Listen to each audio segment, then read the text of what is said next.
अरे सरला, तुम कैसी हो? और ये तुम्हारी बेटी पायल है क्या? जी आंटी, इसी की छुट्टियां चल रही है तो इसे लेकर साथ आ गई। और बेटा, कैसी जा रही है छुट्टियां? जब छोटी थी तो यहाँ पर रोज आती थी गुन्नू के साथ खेलने के लिए, तो दोनों बहुत डांट खाती थी मुझसे। अब तो मेरी हेल्प कराती है घर का काम कराने में। ये तो बहुत अच्छी बात है बेटा। आज तो सरला दीदी बहुत टाइम बाद आई है। ये पायल है, पहचान लिया? जी। ये पढ़ने में, घर का काम करने में, दोनों में बहुत होशियार है।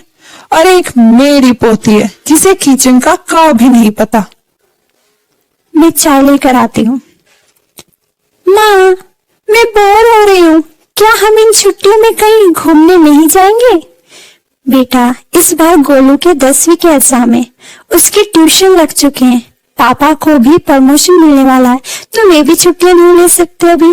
अब बचे मैं और आप, क्या हम दोनों चले कहीं घूमने? नहीं मम्मी, गोलू और पापा के बिना कहीं घूमने में कहाँ मजा आएगा। मेरे पास एक आइडिया है आपकी छुट्टियों को अच्छे से सेलिब्रेट करने का। क्या मम्मी? अगर हमारे पास फ्री टाइम है तो क्यों ना कुछ नया सीखा जाए। भाई यूट्यूब का जमाना है, तो क्यों ना नए नए खाने की डिश सीखी जाए।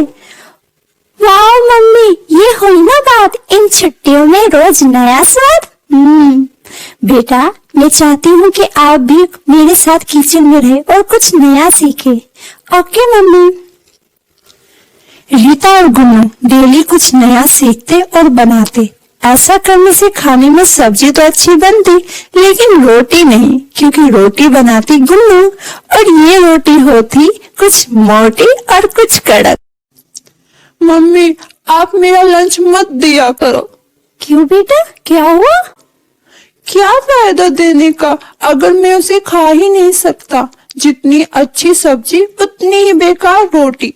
रोटी इतनी मोटी होती है, ऐसा लगता है अगर 4 kg वेट बैग का है तो उसमें 1 kg वेट उन रोटियों का है। अच्छा ठीक है, आप शांत हो जाओ, कल से तुम्हारे लिए रोटियां मैं बना दिया करूंगी। अरे रीता, मेरे लिए भी रोटियां तू ही बना दिया कर। इन गुन्नू की रोटियों ने तो मेरे दांत और आंत दोनों हिलाकर रख दिए।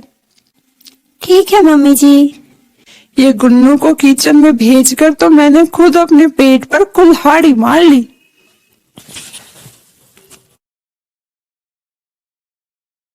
रीता, मैंने टेबल पर रेड कलर की फाइल रखी थी, लेकिन अभी मिल नहीं रही। अरे कितनी बार कहा है आपको, अपनी ऑफिस की फाइल वहाँ मत रखा करो, वहाँ बच्चे भी अपनी बुक्स रखते हैं। अरे यार, मुझे वह फाइल कल ही बॉस को देनी है। ठीक है, खाना खा लो फिर ढूंढती हूँ। अरे ये गुन्नू की छुट्टियां कब खत्म हो रही है? क्यों, आपको भी उसी की रोटियों से परेशानी होने लगी है क्या? अरे नहीं, पर आज की रोटियां कुछ ज्यादा ही मोटी है। बाहर बर्गर खाने के लिए तो इतना बड़ा मुंह खोल लोगे, लेकिन घर पे रोटी चाहिए बिल्कुल पतली। अरे बच्ची है, आ जाएगी धीरे धीरे अच्छी बनानी।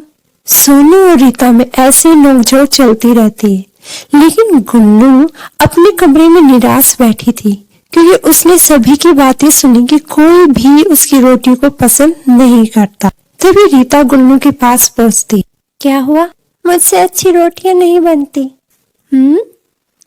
कोई बात नहीं, जब हम कुछ नया सीखते हैं तो फर्स्ट डे हमारी परफॉर्मेंस अच्छी नहीं होती, बल्कि उस काम को कंटिन्यू करने से परफॉर्मेंस अच्छी होती है। मेरी भी रोटियां स्टार्टिंग में ऐसी ही बनी थी। ऐसे रीता गुन्नू को समझाती है।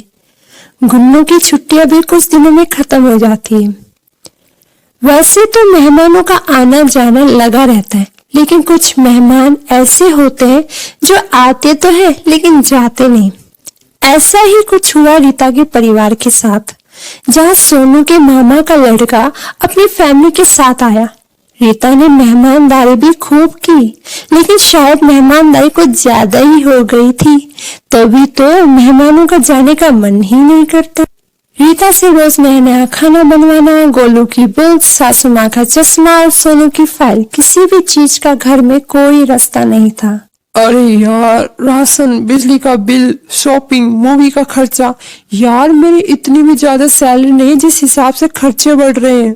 सुना था मेहमान भगवान का रूप होता है, घर में आते हैं तो लक्ष्मी भी लेकर आते हैं, लेकिन यहाँ लक्ष्मी छोड़िए और उल्टा पैसे मांगने की हालत हो गई है। तभी रीता को एक आइडिया आता है।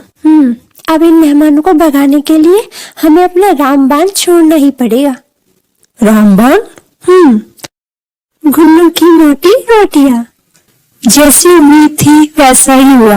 गुन्नू की रोटियों ने एक ही दिन में कमाल कर दिया और मेहमानों को अपना घर याद आ गया।